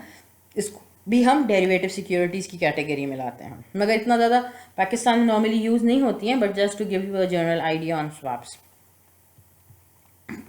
इन डेरिवेटिव सिक्योरिटीज़ को यूज़ करने का फ़ायदा क्या है इन्वेस्टर्स को। सबसे पहले तो ये डेरिवेटिव्स हैं they work as sources of borrowing और लेंडिंग। जब पैसों की ज़रूरत पड़ती है आप डेरिवेटिव सिक्योरिटीज़ को सेल करके यूज़ करके आप बोरोइंग और लेंडिंग कर सकते हो। Secondly it helps in accumulating wealth या सेविंग्स में हेल्प करती है, बिल्कुल करती है। जिस तरह से एग्जांपल हमने एक दी थी कि जी आपको आज से 1 साल के बाद सोना गोल्ड परचेज करना है, तो जो फॉरवर्ड वाली एग्जांपल हमने शेयर की थी, तो अब मुझे आज पैसे खर्च करने की ज़रूरत नहीं है, मैं कॉन्ट्रैक्ट में आज आ गई हूँ, मैंने अपने 1 साल के बाद वाली परचेजिंग को सिक्योर कर लिया है, प्रॉफिट को सिक्योर कर लिया, रिटर्न को सिक्योर कर लिया है, तो आज मेरे पास जो पैसे हैं वो बच गए, सेव हो गए, उनको मैं कहीं और यूटिलाइज कर सकती हूँ, कहीं और इन्वेस्ट कर सकती हूँ। Third advantage is it provides insurance और हेजिंग। ये अनफेवरेबल आउटकम्स के अगेंस्ट हमें थोड़ा सा प्रोटेक्शन प्रोवाइड करती है, हेजिंग प्रोवाइड करती है। जिस एग्जांपल में आपको बताया था, हमने ऑप्शंस या फ्यूचर्स परचेज करते हैं, तो ये हेल्प हमें कॉन्ट्रैक्ट्स करते हैं जब प्राइस फ्लक्चुएट होती है, प्राइसेस कम या ज़्यादा होती हैं, वहाँ पे ये बेनिफिट दे रही होती हैं। फिर फोर्थ बेनिफिट है it commits funds to earn a financial return. इसकी ऊपर जाहिर बात है, क्योंकि हर किस्म की आपने डेरिवेटिव सिक्योरिटी में देखा, जो इन्वेस्टर है उस वो पैसे इन्वेस्ट करता है, ज़्यादा रिटर्न अर्न कर रहा होता है in form of increased prices, तो they are type of investment जिन पे एक्स्ट्रा रिटर्न, फाइनेंशियल रिटर्न मिल जाता है। एंड लास्टली अगर आप इन्वेस्टमेंट नहीं करें फॉर इंश्योरेंस पर्पस और हेजिंग पर्पस, तो आप स्पेकुलेशन की बेसिस पे, प्राइसेस के इंक्रीज और डिक्रीज होने की बेसिस पे आप इससे ज़्यादा रिटर्न्स कमा सकते हो। बट याद रखो, जितना ज़्यादा रिटर्न होता है उतना ज़्यादा रिस्क भी होता है। तो these are basically risky securities, क्योंकि स्टार्ट में हमने एक बात पढ़ी थी कि इनकी अंडरलाइन सिक्योरिटीज़ की प्राइस मूवमेंट्स आपके कंट्रोल में नहीं होती हैं। सिर्फ जो इन्वेस्टर्स होते हैं वो डेरिवेटिव सिक्योरिटीज़ की प्राइसेस को देख रहे होते हैं, ठीक है, उसके ऊपर उनका फोकस होता है। एक्चुअल जो एसेट है उसकी प्राइसेस तो फाइनेंशियल मार्केट्स नहीं हैंडल कर सकते हैं ना, तो रिस्क ज़्यादा होता है इन्वेस्टमेंट्स में, लेकिन इसी हाई रिस्क की वजह से हाई रिटर्न्स भी मिल जाते हैं। और disadvantage of using derivative securities जो है मेनली यही है कि they are very risky securities. इसमें दो तरह से रिस्क आता है, एक तो स्पेकुलेटिव रिस्क है, इन्वेस्टर तो अंदाज़ा लगाता है कि जी आज देखता है कि आज से कुछ मंथ्स के बाद, 1 साल के बाद एसेट की प्राइस मूवमेंट क्या होगी, लेकिन एक्चुअली ज़रूरी तो नहीं है कि 1 साल गुजरने के बाद प्राइस मूवमेंट वाकई में उतनी ही हो जाए। जिस तरह अभी हमने पिछली एग्जांपल में फॉरवर्ड्स की एग्जांपल में बात की कि जी गोल्ड की प्राइस 370 हो जाएगी, लेकिन ज़रूरी तो नहीं है, 370 से कम भी हो सकती है। मैं आज कॉन्ट्रैक्ट में आ गई, बना लिया कि 1 साल के बाद मैं $360 का 1 आउंस गोल्ड परचेज करूँगी, लेकिन एक्चुअली 1 साल के बाद प्राइसेस कुछ ऐसे मसले हो गए, कोई ऐसे क्या कहना चाहिए, फैक्टर्स ग्लोबली चेंज हुए कि गोल्ड की प्राइसेस कम हो गई हैं, ठीक है, तो 350 का गोल्ड सेल हो रहा है। अब मैं तो क्योंकि कॉन्ट्रैक्ट में हूँ, तो मैंने ख्वामखा अपने सेलर को अब 350 पे नहीं करना, 360 पे ही ख़रीदना है गोल्ड, तो रिस्क भी है ना, तो स्पेकुलेशन की वजह से रिस्क ज़्यादा होता है। तो ये एक डिसएडवांटेज है। Second disadvantage is the counter party risk. Although के डेरिवेटिव सिक्योरिटीज़ को बहुत केयरफुली डिज़ाइन किया जाता है, जो ब्रोकर्स होते हैं वो बड़ा केयरफुली देख के, स्टडी करके मार्केट को देखते हैं कहाँ इन्वेस्टमेंट करनी चाहिए, कहाँ इन्वेस्टमेंट नहीं करनी चाहिए। स्पेकुलेटर्स, इन्वेस्टर्स भी खुद अपने एक्सपीरियंस को यूज़ करके अंदाज़ा लगाते हैं प्राइस मूवमेंट्स कैसी होंगी, डिफरेंट फैक्टर्स को देखते हैं। But irrespective of this due diligence, फिर भी इस किस्म के इन्वेस्टमेंट पे एक रिस्क होता है, वो ये है कि काउंटर पार्टी कभी भी डिफ़ॉल्ट हो सकती है, कभी भी डिफ़ॉल्ट हो सकती है। अब बायर्स और सेलर्स तो एग्रीमेंट में आ गए, जिस तरह ऑप्शंस है, ठीक है, ऑप्शन में जिस बंदे ने परचेजिंग का ऑप्शन परचेज किया है, कॉल ऑप्शन परचेज किया है, वो कहता है I might buy this asset from someone, ठीक होती है बात। और अब माइट की बात है ना, हमने आज तो कॉन्ट्रैक्ट कर लिया, तो उसने जिस बायर के साथ एग्रीमेंट किया होगा, बायर ने तो खामखा एसेट रख के, ख़रीद के अपने पास रखना होगा, क्योंकि कल को बायर कह दे कि जी मैंने तो ऑप्शन दी थी कि मैं शायद परचेज कर लूँगा, मुझे परचेज करना है, मुझे एसेट ला के दो। तो बायर को तो अपने आप को सिक्योर करना है ना, सेलर को तो अपने आप को सिक्योर करना है, तो सेलर क्या करेगा, वो एसेट परचेज करके रखेगा। अब बाद में जो बायर है वो कह कि नहीं मैं नहीं खरीदता, तो आप क्या कर लोगे। अच्छा, दूसरा जो बायर्स या सेलर्स हैं वो डिफ़ॉल्ट हो सकते हैं, उनके पास इतने पैसे ही ना वो पेमेंट कर सके, तो आप ज़्यादा से ज़्यादा जो दूसरी पार्टी है वो क्या करेगा, उनके ऊपर केस कर सकता है, उनको बैंकरप्ट डिक्लेयर कर सकते हैं, लेकिन फाइनेंशियल लॉस जो होना है वो तो हो जाता है ना। तो ये बेसिक डिसएडवांटेज है ऑफ यूजिंग दीज डेरिवेटिव। यहाँ तक बात समझ में आती है? अगर इसमें कोई क्वेश्चन हो तो आप ग्रुप में मुझसे पूछ लें, ठीक होती है बात। आगे कंटिन्यू करते हैं। अदर इन्वेस्टमेंट सिक्योरिटीज़ में कुछ इनडायरेक्ट इन्वेस्टमेंट्स भी होती हैं। इनडायरेक्ट इन्वेस्टमेंट्स होती हैं जहाँ पे इन्वेस्टर डायरेक्टली किसी बिजनेस में इन्वेस्टमेंट नहीं कर रहा होता है, इनडायरेक्ट तरीके से इन्वेस्टमेंट करते हैं। डायरेक्टली किसी कंपनी के शेयर्स या बॉन्ड्स नहीं परचेज करते हैं, बल्कि हम किसी और कंपनी, किसी और इन्वेस्टिंग फॉर्म में इन्वेस्टर जो पैसा लगाता है और वो इन्वेस्टमेंट फॉर्म जो है आगे इन्वेस्टमेंट कर लेती है। इसमें सबसे पहली टाइप की इनडायरेक्ट इन्वेस्टमेंट सिक्योरिटी है इन्वेस्टमेंट कंपनीज। इन्वेस्टमेंट कंपनीज वो ऑर्गेनाइजेशंस, वो बिजनेसेस होते हैं जो कि डिफरेंट इन्वेस्टर्स के इन्वेस्टमेंट्स को पूल करते हैं, उनकी सेविंग्स को जमा करते हैं, और फिर जब सारा अमाउंट एक्यूमुलेट हो जाता है, जमा हो जाता है, फिर उस एक्यूमुलेटेड पूल्ड फंड्स को आगे डिफरेंट टाइप की सिक्योरिटीज़ में इन्वेस्ट करते हैं। नाम आपने सुना होगा म्यूचुअल फंड्स का। Mutual fund is one of the example of investment companies. तो ये म्यूचुअल फंड्स कैसे काम करती हैं? म्यूचुअल फंड्स काम ऐसे करती हैं कि वो म्यूचुअल फंड्स अपनी कुछ पर्सनल ओन सिक्योरिटीज़ बेचती हैं इन्वेस्टर को। इन्वेस्टर जो है वो म्यूचुअल फंड्स की शेयर्स, सिक्योरिटीज़ परचेज करता है, अपना पैसा म्यूचुअल फंड में इन्वेस्ट कर देता है, और म्यूचुअल फंड फिर क्या करते हैं, कंपनीज क्या करती हैं, वो कंपनीज इन पूल्ड पैसों को, अक्यूमुलेटेड पैसों को आगे डिफरेंट कंपनीज में इन्वेस्टमेंट कर देती हैं। अब इससे फ़ायदा क्या होता है? इससे फ़ायदा ये होता है कि देखो, एक इन्वेस्टर कितनी सेविंग्स कर लेगा। एक छोटा सा इन्वेस्टर है तो शायद जैसा मैं हूँ तो मैं कहूँ कि मैंने जी 10,000 रुपये सेव किए, तो अब मैं 10,000 अगर इन्वेस्ट करूँगी तो पहली चीज़ तो ये है कि मुझे इन्वेस्टमेंट की अगर नो हाउ नहीं है तो मुझे पता नहीं चलेगा मुझे किस स्टॉक में, किस शेयर में इन्वेस्टमेंट करनी चाहिए, किस में नहीं इन्वेस्टमेंट करनी चाहिए। फिर मैं क्या करूँगी, कोई ब्रोकर हायर करूँगी, कोई एजेंट हायर करूँगी, उसको मुझे कमीशन वगैरह पे करना पड़ेगा। ऐसी बात है, सही है। सेकेंडली, जब मैं इन्वेस्टमेंट करूँगी, मेरी इन्वेस्टमेंट होगी 10,000 की, मुझे 10,000 पे रिटर्न मिल जाएगा बस, ठीक है। अच्छा, मैं अपने शेयर को सेल करना चाहूँगी तो मेरे पास कोई सच मुझे कोई जानता नहीं है कि मैं कौन हूँ, मुझसे वो मेरे शेयर्स मुझसे ना परचेज करे, या जो भी कुछ ऐसे इश्यूज हो सकते हैं जब पर्सनल इन्वेस्टमेंट करते हैं, अनलेस कि they have very full fledged knowledge of capital markets, ठीक है ना। तो इस किस्म के रिस्क से बचने के लिए मैं एक ऐसी कंपनी में क्यों ना इन्वेस्ट कर दूं जो कि इस फील्ड का पार्ट है, जो कि कैपिटल मार्केट का पार्ट है, जिसका काम ही है इन्वेस्टमेंट्स करना, ठीक होती है बात। सेकेंडली, दूसरा फ़ायदा इससे ये होगा कि मैं अगर अपने ओन पे इन्वेस्टमेंट करूँगी तो मैं कम अमाउंट की इन्वेस्टमेंट कर रही हूँ, रिटर्न मुझे उस कम अमाउंट पे मिलेगा। लेकिन जब म्यूचुअल फंड इन्वेस्टमेंट करते हैं तो उसमें क्या होता है, बहुत सारे लोगों का पैसा जमा हो जाता है, बड़ी अमाउंट की इन्वेस्टमेंट होती है, बड़ी अमाउंट की इन्वेस्टमेंट होती है, उस बड़ी अमाउंट पर रिटर्न भी हमें क्या मिलता है, ज़्यादा मिल जाता है, ठीक होती है बात। अब दो तरह के इन्वेस्टमेंट फंड्स होते हैं, एक होते हैं open ended investments and close ended investments. Open ended investment को हम म्यूचुअल फंड्स कहते हैं, क्लोज एंडेड इन्वेस्टमेंट्स के लिए हम टर्म इस्तेमाल करते हैं ट्रस्ट का। अब ये ओपन एंडेड फंड्स क्या होते हैं? Open ended funds are simply basically, जैसा मैंने एग्जांपल में दी कि एक इन्वेस्टमेंट कंपनी होगी, वो मुख्तलिफ इन्वेस्टर से पैसे जमा करती है।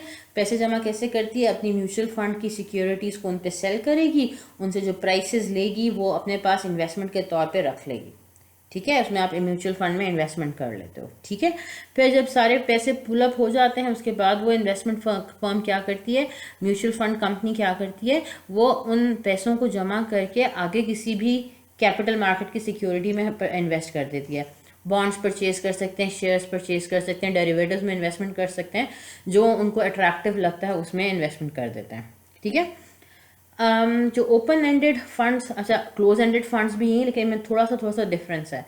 ओपन एंडेड फंड्स और क्लोज एंडेड फंड्स में बेसिक डिफरेंस क्या है? एक तो ये है कि open ended funds have no predetermined amount of stock outstanding and they can buy back or issue new shares at any point, ठीक है। जबकि जो क्लोज एंडेड फंड्स होते हैं इनके ऊपर बाय लॉ रिस्ट्रिक्शन होती है कि they can issue a specific number of shares. मतलब ये जो म्यूचुअल फंड कंपनी है, सॉरी इन्वेस्टमेंट कंपनी है, ये जो आगे अपने इन्वेस्टर्स को शेयर स्टॉक्स बेच रहे होते हैं, उनसे इन्वेस्टमेंट ले रहे होते हैं, उनसे पैसा ले रहे होते हैं bye issuing shares, by selling stocks.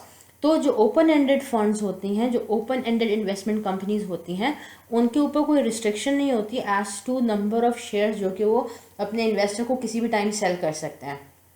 जब एक इन्वेस्टमेंट कंपनी बनती है तो इन्वेस्टमेंट कंपनी अगर क्लोज एंडेड होगी तो वो पहले से डिक्लेयर करेंगे कि हम ड्यूरिंग आवर लाइफ इतने नंबर ऑफ शेयर सेल करेंगे, फिर वो उसने उतने ही शेयर्स वो सेल कर सकते हैं, उससे ज़्यादा सेल नहीं कर सकते हैं। जबकि जो ओपन एंडेड इन्वेस्टमेंट कंपनीज होती हैं उन पे कोई रिस्ट्रिक्शन नहीं होती as to the number of issued shares. वो 1 साल बाद 2 साल बाद जितना चाहें, जिस हिसाब से चाहें मार्केट को देखते हुए नई सिक्योरिटीज़ इशू कर सकते हैं। जो ओपन एंडेड फंड्स होते हैं उसमें जो प्राइस ऑफ द शेयर होती है that is not determined by demand, demand से नहीं डिटर्मिन होती बल्कि by an estimate of the current market value of the fund's net asset per share and a commission। इस केस में जो open ended funds होते हैं या ओपन एंडेड इन्वेस्टमेंट कंपनीज होती हैं उनमें price of the share is based on net asset value पर शेयर, मतलब टोटल म्यूचुअल फंड्स के एसेट्स की वैल्यू कैलकुलेट करते हैं, divide by number of shares करते हैं प्लस अ कमीशन, फिर उसे प्राइस पर शेयर आ जाती है। ठीक है, उसी प्राइस पे फिर स्टॉक एक्सचेंज पे मार्केट में ये म्यूचुअल फंड ट्रेड होगा। जबकि जो क्लोज एंडेड फंड्स होते हैं ये एक तो स्पेसिफाइड नंबर ऑफ शेयर्स जो हैं वो इशू करते हैं, इसके अलावा जितना स्पेसिफाइड नंबर था उसके अलावा ये और नए शेयर्स ना इशू कर सकते हैं ना विड्रॉ कर सकते हैं। ओपन एंडेड फंड्स विड्रॉ भी आराम से कर लेते हैं। सेकेंडली जो क्लोज एंडेड फंड्स होते हैं उनकी जो प्राइसेस होती हैं they are set by supply and demand of the the investment company share. Investment company share की डिमांड जितनी ज़्यादा होगी उसकी प्राइस उतनी ज़्यादा होगी। ये नेट एसेट वैल्यू पर बेस नहीं करते। ठीक है, जैसा नॉर्मल पब्लिक कंपनीज के शेयर होते हैं बिल्कुल वैसे ही क्लोज एंडेड फंड्स काम करते हैं। There are 2 types of close ended funds, एक है यूनिट ट्रस्ट और एक होता है इन्वेस्टमेंट ट्रस्ट। यूनिट ट्रस्ट होता है जब डिपॉजिटर्स फंड्स जो हैं वो डिपॉजिट करते हैं और जमा करते हैं बॉन्ड्स और इक्विटीज़ में इन्वेस्टमेंट के लिए। ठीक है, और कितनी इन्वेस्टमेंट करनी है ये डिपेंड करता है कि कितने फंड्स आपके पास आए हैं, कितना पैसा आपने डिफरेंट इन्वेस्टर्स से डिपॉजिट्स की फॉर्म में जमा किया हुआ है। फिर इन्वेस्टमेंट ट्रस्ट होते हैं, ये एक fixed amount of stocks issue करते हैं टू रेज कैपिटल। ठीक है, और जो फिक्स कैपिटल होता है वो मैनेज किया जाता है बाय अ ट्रस्ट। कुछ इंडिविजुअल ग्रुप्स होते हैं, instead of a single person single organization different groups of people मिलके जितना सम उन्होंने जमा किया हुआ है, फिक्स सम इशू किया है, क्योंकि इसमें फिक्स नंबर ऑफ फंड्स जमा किए हैं उससे पहले से मेंशन होता है कि हम इस पैसे से इतने नंबर ऑफ शेयर्स परचेज करेंगे। ठीक है, वो उतने ही शेयर्स सेल करते हैं, कैपिटल रेज करते हैं, उस कैपिटल को फिर आगे इन्वेस्ट करते हैं based on number of shares. जबकि यूनिट ट्रस्ट है उसमें बॉन्ड्स और इक्विटीज़ दोनों को यूज़ करके पैसा रेज किया जाता है। ठीक है, यहाँ तक बात समझ में आती है। फिर different types of mutual funds हैं। इसमें पहली टाइप के म्यूचुअल फंड्स की टाइप्स जो हैं ये बेस करती हैं कि किस किस्म की आगे सिक्योरिटी में म्यूचुअल फंड ने इन्वेस्टमेंट की हुई है। सबसे पहले है मनी मार्केट फंड। नाम से आपको पता चल रहा है कि ये वो म्यूचुअल फंड है जो कि इन्वेस्टमेंट करता है आगे किसी मनी मार्केट सिक्योरिटी में। मनी मार्केट सिक्योरिटी हमने पढ़ी थी ना, ट्रेजरी बिल्स थे, कमर्शियल पेपर्स थे, बैंकर्स एक्सेप्टेंस था, लेटर ऑफ क्रेडिट था, ये मनी मार्केट सिक्योरिटीज़ होती हैं। तो जो mutual fund money market securities में इन्वेस्टमेंट करते हैं उन्हें कहते हैं money market funds. In money market funds के कुछ स्पेसिफिक फीचर्स हैं, जैसे कि इनिशियल इन्वेस्टमेंट लिमिट होती है नॉर्मली मनी मार्केट फंड्स की। मतलब कि जब एक म्यूचुअल फंड सेल करता है मनी मार्केट के अंदर, तो जब ये इस किस्म की म्यूचुअल फंड कंपनी बनती है तो उनके पास पहले कुछ इनिशियल इन्वेस्टमेंट की लिमिट होती है। जैसा यूएसए में है जी $1000 इज़ द लिमिट, कि हर इन्वेस्टमेंट कम से कम $1000 की होनी चाहिए। फिर जो इन्वेस्टर्स होते हैं they receive interest, there are no charge on sales commission. जो म्यूचुअल फंड कंपनी है वो कोई कमीशन चार्ज नहीं करती है अपने इन्वेस्टर्स, जो इन्वेस्टर्स होते हैं इस इन्वेस्टमेंट पे एक फिक्स्ड इंटरेस्ट रिसीव करती है।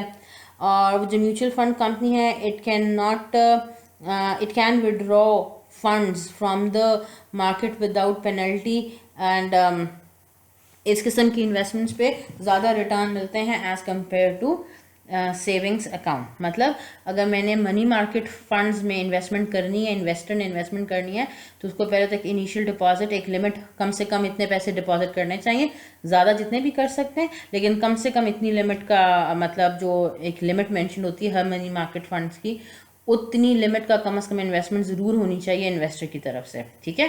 फिर इन्वेस्टर को रिटर्न मिल जाता है in form of interest on that investment.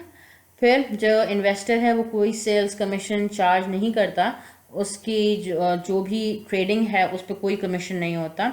फिर जो इन्वेस्टर है he can withdraw funds without penalty, कोई ऐसा मसला नहीं है कि अगर मैंने मनी मार्केट फंड्स में इन्वेस्टमेंट की है और कुछ टाइम के बाद में पैसे विड्रॉ करना चाहती हूँ तो मैं जाके अपना वो जो म्यूचुअल फंड है उसको कैंसिल आउट कर दूंगी और मैं अपने इन्वेस्टेड फंड्स वापस ले लूँगी।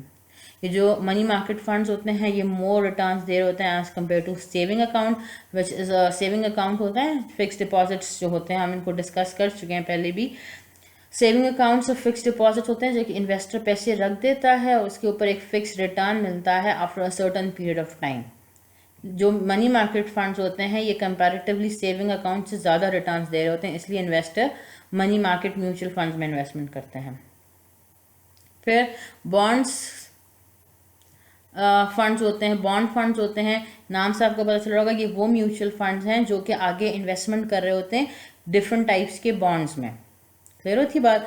अब मार्केट में मुख्तलिफ किस्म के बॉन्ड्स हैं, हमने बॉन्ड्स को डिस्कस किया था, हमने देखा था डिफरेंट टाइप्स के बॉन्ड होते हैं, रिस्क फ्री बॉन्ड होता है, परपेचुअल बॉन्ड भी होता है और जंक बॉन्ड्स भी होते हैं, याद है ना। तो और ये जितने भी टाइप के डिफरेंट बॉन्ड्स हैं इनके रिटर्न्स डिफरेंट होते हैं बेस्ड ऑन द रिस्क, ठीक है। अब जब इस डिफरेंट किस्म, अब जो म्यूचुअल कंपनी होती है वो क्या करती है, वो इन्वेस्टमेंट करती है तो किसी एक किस्म के बॉन्ड में नहीं करती, वो डिफरेंट टाइप्स के, क्योंकि उसके पास इतने सारे पैसे जमा हुए होते हैं तो वो मल्टीपल बॉन्ड्स को चूज करते हैं मार्केट को स्टडी करके कि बॉन्ड मार्केट्स में इस टाइम पे ज़्यादा रिटर्न देने वाले बॉन्ड्स कौन से हैं, उनका एक पोर्टफोलियो बनाते हैं, कलेक्शन ऑफ बॉन्ड्स लेते हैं और उन मल्टीपल बॉन्ड्स में म्यूचुअल फंड्स अपने पैसों को इन्वेस्ट कर लेते हैं।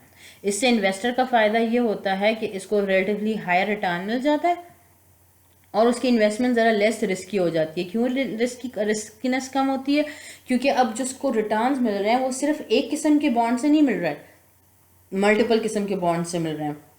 इसमें कुछ बॉन्ड ऐसे भी हैं जो रिस्क फ्री हैं, उनसे ख्वामखा आपको फिक्स रिटर्न तो ज़रूर मिलेगा, और कुछ बॉन्ड्स ऐसे भी हैं जो कि रिलेटिवली थोड़े से ज़्यादा रिस्की हैं तो उनका रिटर्न भी थोड़ा सा ज़्यादा है। कुछ बॉन्ड्स ऐसे भी हैं जो कि बहुत रिस्की हैं, अगर किसी एक महीने में उनके ऊपर रिटर्न ज़्यादा हो गया तो हमें बहुत अच्छा उस पर इंटरेस्ट मिल जाएगा।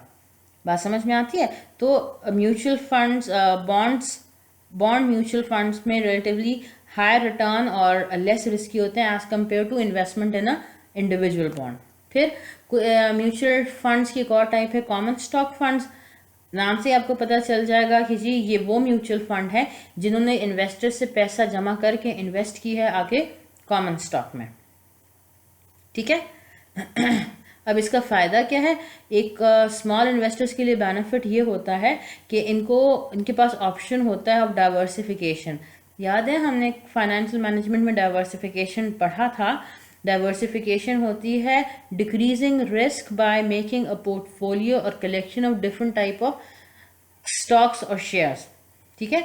तो एक स्मॉल इन्वेस्टर को एक तो प्रोफेशनल मैनेजमेंट मिल जाती है, एक छोटा सा इन्वेस्टर है, नया इन्वेस्टर है, उसको कैपिटल मार्केट का इतना अंदाज़ा नहीं है, स्टॉक मार्केट का इतना अंदाज़ा नहीं है, तो वो भी बेनिफिट अर्न कर सकता है by investing in common stock funds. Indirectly उसी कॉमन स्टॉक्स में हम इन्वेस्टमेंट कर रहे हैं, लेकिन खुद डायरेक्टली मैं जाके इन्वेस्टमेंट नहीं करी, मैं म्यूचुअल फंड से कॉमन स्टॉक फंड्स शेयर्स खरीदती हूँ और फिर वो म्यूचुअल कंपनी, जो म्यूचुअल फंड्स है, म्यूचुअल कंपनी है, वो आगे कॉमन स्टॉक्स में इन्वेस्ट कर रही होती है, ठीक होती है बात। तो इससे जो स्मॉल इन्वेस्टर्स हैं उनको मल्टीपल बेनिफिट्स मिल सकते हैं, डाइवर्सिफिकेशन, वो डाइवर्सिफिकेशन का फ़ायदा उठा सकते हैं, प्रोफेशनल मैनेजमेंट ऑफ इन्वेस्टमेंट उनको मिल जाती है, फिर उनके पास ऑल्टरनेटिव लाइक ऑप्शंस आ जाती हैं, वो मल्टीपल किस्म की फर्म्स में इन्वेस्टमेंट कर सकते हैं। इनमें से कुछ स्मॉल कैप फर्म्स होंगी, कुछ मिडिल कैप फर्म्स होंगी, कुछ लार्ज कैप फर्म्स होंगी। ये कैप का टर्म मीन्स कैपिटलाइजेशन। कैपिटलाइजेशन होती है total worth of a business, total assets of a business. ठीक है। तो स्मॉल कैपिटलाइजेशन फर्म्स होती हैं छोटी बिजनेसेस, मिडिल कैपिटलाइजेशन फर्म्स होती हैं मिडिल साइज की बिजनेसेस, लार्ज कैपिटलाइजेशन फर्म्स होती हैं बड़े साइज की बिजनेसेस। तो एक छोटा इन्वेस्टर इन तमाम किस्म की कंपनीज में इन्वेस्टमेंट कर सकता है अगर उसने common stock mutual fund purchase किया हो। अच्छा, फिर ये जो common stock mutual funds issue किए जाते हैं ये इंडस्ट्री और सेक्टर वाइज भी हो सकते हैं। मतलब जो म्यूचुअल फंड कंपनी है वो एक स्पेसिफिक इंडस्ट्री को उठा के सिर्फ उसी के कॉमन स्टॉक्स फंड्स बनाए। मतलब एक ही इंडस्ट्री के तमाम डिफरेंट बिजनेसेस के शेयर्स को एक पोर्टफोलियो में एक म्यूचुअल फंड में कंबाइन कर दे। उससे ये होगा कि एक इंडस्ट्री अगर इन्वेस्टर्स देखते हैं, सॉरी, जो म्यूचुअल फंड कंपनी है वो इन्वेस्टमेंट करने से पहले देखती है कि जी एक फला इंडस्ट्री है, लेट्स सपोज टेक्सटाइल इंडस्ट्री है, इस टाइम पे बड़ी अच्छी जा रही है, ठीक है, इनकी इनके प्रोडक्ट्स की डिमांड ज़्यादा है तो शेयर प्राइसेस ज़्यादा हो रही हैं, शेयर पर रिटर्न ज़्यादा मिल रहे हैं, इस इंडस्ट्री में फैक्ट्रीज जितनी है वो बड़ा अच्छा चल रही हैं, बड़े अच्छे प्रॉफिट्स अर्न कर रही हैं, तो इसका मतलब है इन्वेस्टर्स को इस इंडस्ट्री में इन्वेस्टमेंट करनी चाहिए। तो वो अपने सारे कॉमन स्टॉक्स को एक स्पेसिफिक इंडस्ट्री में भी इन्वेस्टमेंट कर सकते हैं। फिर कॉमन स्टॉक फंड्स कुछ टोटल मार्केट फंड्स भी हो सकते हैं। टोटल मार्केट फंड्स का मतलब है कि instead of investing into a single industry उन्होंने ओवरऑल मार्केट में सिर्फ बिजनेसेस को चूज़ किया हुआ है, कॉमन स्टॉक्स को चूज़ किया हुआ है। जिस जिस कंपनी के कॉमन स्टॉक ज़्यादा रिटर्न देते हैं, उनकी प्राइसेस अच्छी जा रही हैं, जो म्यूचुअल फंड कंपनी है वो उनका एक कलेक्शन पोर्टफोलियो बना के इन्वेस्टर्स का पैसा वहाँ इन्वेस्ट कर देती है। इसके अलावा इंटरनेशनल मार्केट फंड्स में हो सकते हैं कि जो म्यूचुअल फंड कंपनी है वो क्या करे, इंटरनेशनल मार्केट के स्टॉक्स में इन्वेस्टमेंट कर दें। बात समझ में आती है। फिर फोर्थ टाइप के म्यूचुअल फंड्स हैं जी balanced funds. Balanced funds are made by the combination of bonds and stock. जो म्यूचुअल फंड कंपनी है उसने इन्वेस्टर से पैसे जमा किए और आगे इन्वेस्टमेंट किया है into different types of bonds and stocks, दोनों का कॉम्बिनेशन बना के फिर इन्वेस्टमेंट किया है with the main objective of giving more benefit, more returns to the investors. फिर इंडेक्स फंड्स होते हैं, इंडेक्स फंड्स होते हैं, they are created to equal the performance of a market index. Market index क्या होती है, जितने भी स्टॉक एक्सचेंजेस होते हैं, स्टॉक मार्केट्स होती हैं, उनमें कुछ इस किस्म की बिजनेसेस होते हैं जिनको हम most prominent businesses of that capital market कहते हैं। इनके शेयर्स मार्केट में ज़्यादा ट्रेड हो रहे होते हैं, इनकी कैपिटलाइजेशन, इनका साइज रिलेटिवली ज़्यादा होता है, ठीक है। तो इनको एक कलेक्टिव ग्रुप का नाम दे दिया जाता है इंडेक्स, ठीक है। जिस तरह आपने नाम सुना होगा KSE 100 index, Karachi stock exchange 100 index. तो ये KSE 100 इंडेक्स क्या है, it is collection of 100 companies, 100 best performing companies on Karachi stock exchange. इनको कलेक्टिवली हम कहते हैं KSE 100 इंडेक्स। इसी तरह KSE 30 इंडेक्स भी है। KSE Karachi stock exchange 30 index में 30 टॉप कंपनीज आ जाती हैं, ठीक है। ये इंडेक्स में कंपनीज किस तरह से आती हैं, इनकी अलग थ्योरी है इनके पीछे, इसको हम बाद में डिस्कस करेंगे किसी लेक्चर के अंदर। लेकिन फिलहाल के लिए इतना समझ लो कि ये इंडेक्स, मार्केट इंडेक्स होती क्या है। ये मार्केट इंडेक्स जो होता है, किस्म KSE 100 इंडेक्स है, KSE 30 इंडेक्स है, ये इस किस्म के इंडेक्सेस या न्यूयॉर्क 100 इंडेक्स कंपनीज भी हैं। तो ये या आपने शायद बुक्स में नाम देखोगे 500 मूर एंड मूर, ठीक है ना। ये डिफरेंट इंटरनेशनल इंडेक्सेस भी हैं।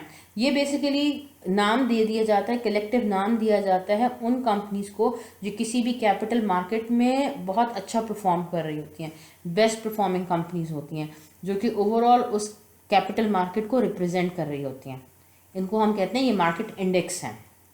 तो बास्ट टाइम म्यूचुअल फंड्स ये भी कर सकते हैं कि जिन्होंने इन्वेस्टर से पैसा इन्वेस्ट किया है वो इन्वेस्ट कर दें आगे किसी मार्केट इंडेक्स में। जिस रेशो से डिफरेंट कंपनीज ने मिलके एक मार्केट इंडेक्स बनाया है, उसी रेशो से के हिसाब से म्यूचुअल फंड कंपनी भी अपनी इन्वेस्टमेंट करती है। फॉर एग्जांपल समझाती हूँ। लेट्स सपोज कैपिटल मार्केट में से 4 बेस्ट परफॉर्मिंग बिजनेसेस लिए, A, B, C और D, इनको मिला के हमने एक मार्केट इंडेक्स बना लिया। लेट्स सपोज करते हैं कि ये चारों कंपनीज ही ऐसी कंपनीज हैं जिनके शेयर्स मार्केट में बहुत ज़्यादा ट्रेड हो रहे हैं, कैपिटल मार्केट में ट्रेड हो रहे हैं। ये टॉप परफॉर्मिंग कंपनीज हैं, इनका हमने एक इंडेक्स बना लिया। इस इंडेक्स में जो कंपनी A है उसके 30% शेयर्स हैं, कंपनी B जो है वो मार्केट को कवर करती है 50%, दूसरी है 10% और तीसरी है 5% की। तो अब जब इस इंडेक्स में इन्वेस्टमेंट होगी ना, तो जितने भी पैसे म्यूचुअल फंड ने जमा किए हैं वो इसी रेशो के हिसाब से इन्वेस्टमेंट करेंगे। पहली 30% थी तो उसमें 30% of the collected funds invest कर दिए जाएंगे। दूसरी मार्केट इंडेक्स का 50% थी तो 50% इन्वेस्टमेंट कर दी जाएगी सेकंड कंपनी में। दूसरी 10% थी तो 10% उसमें कर दी जाएगी एंड सो रिमेनिंग बाकी में इन्वेस्टमेंट कर दी जाएगी। कहने का मतलब है कि जिस लिहाज से कंपनीज मार्केट इंडेक्स में अपनी परसेंटेज मेंटेन करती हैं उसी लिहाज से इन्वेस्टर्स भी उतने हिसाब से इन्वेस्टमेंट कर रहे होते हैं। बात समझ में आती है? ये जो इंडेक्स फंड इन्वेस्टमेंट होती है इसको हम पैसिव इन्वेस्टमेंट का नाम देते हैं। इन्वेस्टमेंट्स दो तरह की होती हैं, एक पैसिव स्ट्रैटेजी यूज होती है, एक एक्टिव स्ट्रैटेजी यूज होती है। पैसिव स्ट्रैटेजी होती है कि जहाँ पे जो इन्वेस्टर्स हैं वो एक दफ़ा मार्केट का एनालिसिस करते हैं, जो उनको बेस्ट परफॉर्मिंग सिक्योरिटी लगती है उसमें इन्वेस्टमेंट करते हैं, उसके बाद बस बाकी टेंशन वो नहीं लेते। उनको लगता है कि बस इस इन्वेस्टमेंट से हमें जितना कम ज़्यादा जितना भी रिटर्न, बस एक रीजनेबल रिटर्न मिलता रहे तो हम खुश हैं। जबकि एक्टिव इन्वेस्टर्स वो होते हैं जो आज एक सिक्योरिटी में इन्वेस्टमेंट करते हैं, फिर उनको लगता है कि जी कल आज हमने स्टॉक ए ख़रीदा था, 2 दिनों के बाद स्टॉक बी के रिटर्न ज़्यादा हो गए तो मैं ए से इन्वेस्टमेंट निकाल के बी में इन्वेस्टमेंट कर दूँ। फिर एक हफ्ते के बाद सी के रिटर्न ज़्यादा हुए हैं तो बी से इन्वेस्टमेंट निकाली, सी में डाल दी। कहने का मतलब है एक्टिव इन्वेस्टर्स वो होते हैं जो अपनी इन्वेस्टमेंट्स को बड़ा एक्टिवली मैनेज करते हैं। उनका इंटरेस्ट होता है to get more and more returns. तो ये जो index fund invest mutual fund होते हैं ये उन लोगों के लिए होते हैं जो कि पैसिव इन्वेस्टमेंट करना चाह रहे होते हैं। एक दफ़ा सिक्योर्ड इन्वेस्टमेंट कर दी है बस रीजनेबल रिटर्न्स के लिए, फिर जब तक आप रिटर्न्स लेते रहना चाहते हो आप इस इन्वेस्टमेंट को छेड़ते नहीं हो। फिर last type of mutual funds हैं जी एक्सचेंज ट्रेडेड फंड्स। ये एक ऐसे टाइप ऑफ फंड्स हैं जो कि पाकिस्तान में तो इतना नहीं है, बाहर अमेरिका यूएसए वगैरह में ये उनकी स्टॉक मार्केट में होते हैं। लेकिन वो थोड़ा सा ऐसे समझा लूँ कि देखो जितने हमने बाकी म्यूचुअल फंड्स पढ़े हैं ना उनकी प्राइसेस जो होती हैं वो डिसाइड होती हैं daily when the market is closed. क्यों? क्योंकि देखो ये जो म्यूचुअल फंड्स हैं इन सिक्योरिटीज़ की अपनी कोई वैल्यू नहीं है, इनकी प्राइसेस डिपेंड करती हैं किसके ऊपर? उन सिक्योरिटीज़ पे जिन पे इन्होंने आगे इन्वेस्टमेंट की होती है। लेट्स सपोज एक बॉन्ड फंड्स है तो उस बॉन्ड फंड्स की जो प्राइस होगी, इस बॉन्ड्स फंड्स म्यूचुअल कंपनी ने जो सिक्योरिटीज़ आगे इन्वेस्टर को सेल की होंगी उनकी डिमांड उनकी प्राइस डिपेंड किस पे करेगी कि जो बैक एंड पे बॉन्ड्स हैं वो कितना रिटर्न दे रहे हैं। अगर म्यूचुअल फंड कंपनी ने ऐसे बॉन्ड में रिटर्न इन्वेस्टमेंट किया है जो ज़्यादा रिटर्न देते हैं, जिनकी प्राइसेस ज़्यादा हो गई हैं, तो ऑटोमेटिकली इस म्यूचुअल फंड की प्राइस भी ज़्यादा हो जाएगी। अगर बैक एंड पे जो बॉन्ड्स हैं उनकी प्राइस कम हो रही है तो इस म्यूचुअल फंड की प्राइस भी क्या हो जाएगी? कम हो जाएगी। ऐसी बात है ना। तो अब इन्वेस्टर को कैसे पता चलेगा या मार्केट को कैसे अंदाज़ा होगा कि कब बॉन्ड्स की प्राइसेस कम या ज़्यादा हो रही हैं? तो बाकी नॉर्मल म्यूचुअल फंड्स में वेट किया जाता है एक दिन की ट्रेडिंग के क्लोज होने का। ट्रेडिंग क्लोज होती है, different bond shares different type की सिक्योरिटीज़ की जो हैं वो प्राइसेस डिटर्मिन हो जाती हैं, क्लोज हो जाती हैं, फिर उनकी बेसिस पे रिलेटिव म्यूचुअल फंड्स की प्राइसेस सेट की जाती हैं। जबकि जो एक्सचेंज ट्रेडेड फंड्स होते हैं ये इसका ऑपोजिट होते हैं in terms of price setting. इस किस्म के म्यूचुअल फंड्स की प्राइस जो है वो कंटिन्यूसली सेट होती है थ्रू कंटिन्यूस ट्रेडिंग। ये वो फंड्स होते हैं जिनको कंटिन्यूली मैनेज किया जाता है, प्राइसेस के इंक्रीज़ और डिक्रीज़ को देखा जाता है और फिर इस म्यूचुअल फंड की प्राइस सेट हो जाती है। ये कॉमनली इतना ज़्यादा यूज़ नहीं होती हैं, बहुत रेयर कैपिटल मार्केट्स हैं जिनमें इस किस्म के म्यूचुअल फंड्स दिए जाते हैं। यहाँ तक कोई मसला? Another type of indirect investment security is insurance company. Insurance companies का आपने नाम सुना होगा। They are the businesses which are assuming risk on behalf of investors or on behalf of individual organizations etc. ये किस चीज़ के अगेंस्ट सेफ्टी प्रोवाइड करती हैं, रिस्क किस किस्म के रिस्क से बचाती हैं जो कि एडवर्स इवेंट्स होते हैं, ऐसी चीज़ें जो कि अनएक्सपेक्टेडली हो जाएं जैसे कि फायर्स, एक्सीडेंट्स एक्सेट्रा। तो इससे इंश्योरेंस कंपनी को क्या फ़ायदा होता है? इंश्योरेंस कंपनीज को इन रिटर्न क्या मिल रहा होता है? A steady flow of insurance premium मिल रहा होता है। लेट्स सपोज एक इंश्योरेंस कंपनी है, उसके पास मैंने अपनी गाड़ी इंश्योर करवाई है, तो होगा ये कि एक स्टेटेड टाइम तक मैं गाड़ी की ओनर उस गाड़ी की इंश्योरेंस प्रीमियम पे करती रहूँगी। ठीक है, 10 साल की इंश्योरेंस परचेज़ की है तो 10 साल तक मुझे हर साल इंश्योरेंस प्रीमियम पे करना है। तो जब तक मैं इंश्योरेंस प्रीमियम पे करते रहूँगी उतने टाइम तक मेरी गाड़ी को कोई नुकसान पहुँच जाए, एक्सीडेंट हो जाए, कुछ हो जाए, तो जो इंश्योरेंस कंपनी है वो इन डैमेजेस को कवर कर लेगी। बात समझ में आती है। अब इंश्योरेंस कंपनीज जो हैं उनका क्या फ़ायदा होता है, उनका एक तो फ़ायदा ये होता है कि जी उनको जो प्रीमियम्स कलेक्ट कर रहे होते हैं वो पैसे इंश्योरेंस कंपनी के पास जमा हो रहे होते हैं। तो इंश्योरेंस कंपनी उस प्रीमियम कलेक्टेड प्रीमियम को क्या करती हैं, अपने पास थोड़ी रखती हैं, खर्च थोड़ी कर देती हैं। इंश्योरेंस कंपनी उस तमाम प्रीमियम को जो कलेक्ट किया होता है उसको आगे कहीं इन्वेस्ट कर देती हैं। कहाँ इन्वेस्ट करती हैं, ट्रेजरी बॉन्ड्स में, कॉर्पोरेट स्टॉक्स में या बॉन्ड्स वगैरह में।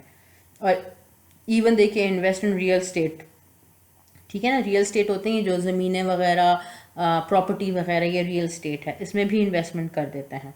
और इन इन्वेस्टमेंट से जो रिटर्न मिलता है वो इंश्योरेंस कंपनी का रिटर्न होता है, प्रॉफिट होता है। और इन्हीं रिटर्न्स की बेसिस पे ये अपने जो कस्टमर्स होते हैं उनको इंश्योरेंस प्रोवाइड करते हैं। किसी की गाड़ी का एक्सीडेंट हो गया तो उस एक्सीडेंट के चार्जेस तो कवर करने हैं, तो ये इंश्योरेंस कंपनी के पास पैसा कहाँ से आएगा, इसमें वो पैसा यूज़ होगा जो कि उसने एक्यूमुलेट किया होगा by earning interest on those funds. अच्छा, फिर बाद इंश्योरेंस कंपनीज होती हैं वो आपको इन रिटर्न पैसे भी पे कर देती हैं, कुछ पीरियड तक आपसे प्रीमियम्स लेती हैं, फिर उसके बाद आपको एक कलेक्टेड अमाउंट भी जमा करके दे देती हैं अलॉन्ग विद द इंटरेस्ट। जिस तरह से आप ये तकाफुल वगैरह का नाम आपने सुना होगा, ठीक है। तो ये क्या करते हैं, ये डिफरेंट पॉलिसीज सेल करते हैं आपको कि जी ये फला let suppose old age benefit policy है, तो आपने इसके लिए करना ये है कि 10 साल तक आप हमें हर साल इतनी इतनी इंस्टॉलमेंट्स पे करते रहें, तो 10 साल के बाद आप इकट्ठा हमसे इतना विड्रॉ कर सकते हैं। इकट्ठा नहीं विड्रॉ कर सकते तो विड्रॉल्स के डिफरेंट प्लान भी हो सकते हैं कि फर्स्ट 4 ईयर्स के बाद इतना विड्रॉ कर सकते हैं, सेकंड 3rd ईयर के बाद इतना विड्रॉ कर सकते हैं, 6 ईयर्स के बाद इतना विड्रॉ कर सकते हैं, सो ऑन। इंश्योरेंस कंपनीज दो टाइप्स की होती हैं, एक कुछ लाइफ इंश्योरेंस कंपनीज होती हैं और कुछ नॉन लाइफ इंश्योरेंस कंपनीज होती हैं। लाइफ इंश्योरेंस आपको नाम से ही पता चल रहा होगा, ये इंडिविजुअल्स की लाइफ की इंश्योरेंस होती है। लोग अपनी ज़िंदगी, अपनी लाइफ को इंश्योर कराते हैं अगेंस्ट डेथ, ठीक है, अनसर्टन डेथ्स की अगेंस्ट अपने आप को इंश्योर, किसी एक्सीडेंशियल डेथ से बचाने के लिए अपनी लाइफ इंश्योरेंस करवाते हैं। होता यह है कि जो बंदा अपनी इंश्योरेंस करवाता है वो हर साल प्रीमियम पे करता है, जो इंश्योरेंस कंपनी होती है उन प्रीमियम्स को कलेक्ट करके कहीं पे इन्वेस्ट कर रही होती है, उससे वो उस इंश्योरेंस होल्डर के नाम पे एक अकाउंट खोल के उसमें पैसे एक्यूमुलेट करते रहते हैं, उसके नाम पे कई इन्वेस्टमेंट्स की होती हैं जिसके रिटर्न्स उस बंदे को मिल रहे होते हैं। अगर उस बंदे को कोई नुकसान हो जाए, खुदा न खास्ता कोई उसका वो मर जाए, एक्सीडेंट वगैरह हो जाए, तो उसके चार्जेस वगैरह कवर करने के लिए ये लाइफ इंश्योरेंस इस्तेमाल हो जाती है, ठीक होती है बात। या मरने के बाद जो आपके नेक्स्ट ऑफ किन्स होते हैं उनको वो पैसा मिल जाता है। फिर नॉन लाइफ इंश्योरेंस होती है। नॉन लाइफ इंश्योरेंस मींस जो प्रॉपर्टी वगैरह को आप इंश्योर कराते हो against different types of damages, accidents, fires etcetera, ठीक है। तो इनको हम नॉन लाइफ इंश्योरेंस की कैटेगरी में डालते हैं। घर इंश्योर करवा लिया, फैक्ट्री इंश्योर करवा ली, गाड़ी इंश्योर करवा ली, ये नॉन लाइफ इंश्योरेंस होते हैं। जो लाइफ इंश्योरेंस होती हैं इनकी cash outflows are somewhat predictable. मतलब ये है कि जो इन्वेस्टमेंट कंपनी होती है उनको पता होता है कि हमने किस तरह से इन कैश आउटफ्लोज को बाहर, मतलब कैश आउटफ्लोज करने हैं, अपने इन्वेस्टर्स को पैसे वापस करने हैं। क्योंकि एक तो ये होता है कि जब आप इन्वेस्टमेंट करते हो, जब इंश्योरेंस परचेज करते हो, तो जो इंश्योरेंस कंपनी होती है वो पहले आपका लाइफ एक्सपेक्टेंसी देखती है, आपकी मोर्टेलिटी रेट देखते हैं कि क्या अभी एज है, हेल्थ कंडीशंस कैसी हैं, कोई बीमारी तो नहीं है, ये वो। फिर थोड़ा सा अंदाज़ा लगाते हैं अगला बंदा कितने अरसे ज़िंदा रहेगा, एक्सपेक्टेड, मोस्ट एक्सपेक्टेड, होने को तो कुछ भी हो सकता है लेकिन एक रफ एस्टिमेट लगाते हैं। इसके अलावा बाकी जिस तरह की लाइफ इंश्योरेंसेस होते हैं, जिस तरह की पाक तकाफुल की मैं एक बात करी थी, इसका बाकी इनकी पॉलिसीज़ होती हैं जिसमें आप 10 साल की, 20 साल की, 8 साल की, 5 साल की पॉलिसीज़ परचेज कर सकते हो। तो इंश्योरेंस कंपनी को पता होता है कि हमने ये इंश्योरेंस इशू किए है और इसको हमने पे करना है 10 साल के बाद। तो इसका मतलब है मैं जो एक्यूमुलेटेड फंड्स हैं इनको जमा करके किसी ऐसी जगह पे इन्वेस्ट करूं जो कि 10 साल में मुझे रिटर्न दे दें, ठीक है। जबकि जो नॉन लाइफ इंश्योरेंस होते हैं ये अनप्रेडिक्टेबल, इनकी अगेंस्ट अनप्रिडिक्टेबल कैश आउटफ्लोज होते हैं। अब हमें तो नहीं पता कि कब बिल्डिंग में आग लग जाएगी, गाड़ी का एक्सीडेंट हो जाएगा या कोई और मसला हो जाएगा। तो ज़्यादातर, नॉट ऑलवेज, लेकिन ज़्यादातर जो नॉन लाइफ इंश्योरेंस होती है वो प्रिडिक्टेबल होती है, उसके आउटफ्लोज बिजनेस के टर्म्स में देखें तो प्रिडिक्टेबल होते हैं। और लाइफ इंश्योरेंस के mostly, sorry, non life insurance के अनप्रिडिक्टेबल होते हैं और लाइफ इंश्योरेंस के प्रिडिक्टेबल होते हैं। यहाँ तक बात समझ में आती है। एंड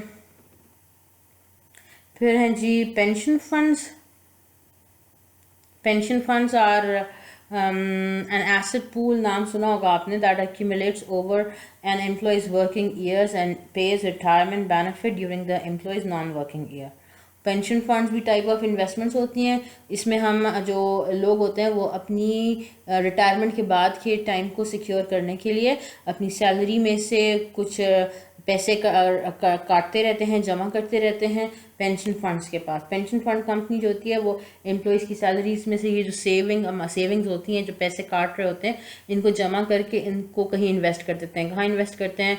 रियल स्टेट में इन्वेस्ट कर सकते हैं या किसी प्रोजेक्ट में, जिस तरह ये जो कंस्ट्रक्शन प्रोजेक्ट्स होते हैं इसमें लगा लेते हैं, नहीं तो स्टॉक्स में, शेयर्स में, बॉन्ड्स में, इनमें इन्वेस्टमेंट कर दी जाती है।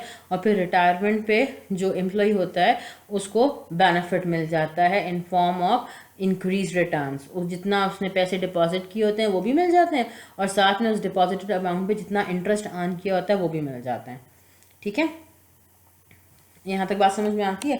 These are few of the indirect investment securities जिनमें इन्वेस्टर्स इन्वेस्ट करके रिटर्न्स अर्न कर सकते हैं।